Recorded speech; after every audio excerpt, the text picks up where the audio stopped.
ఏడుపాయల కనకదుర్గ అమ్మవారి క్షేత్రములో ఇది డ్యామ్ పై నుండి వస్తున్నటువంటి వాటర్ బాగానే ఉంది. ఇక్కడ పాయలు కూడా 7 పాయలు కూడా చాలా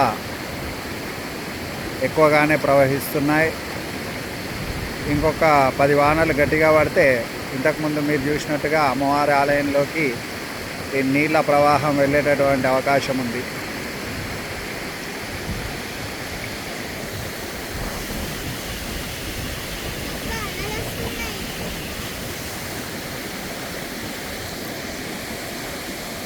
నల్లలు వస్తున్నాయి, అడిగేది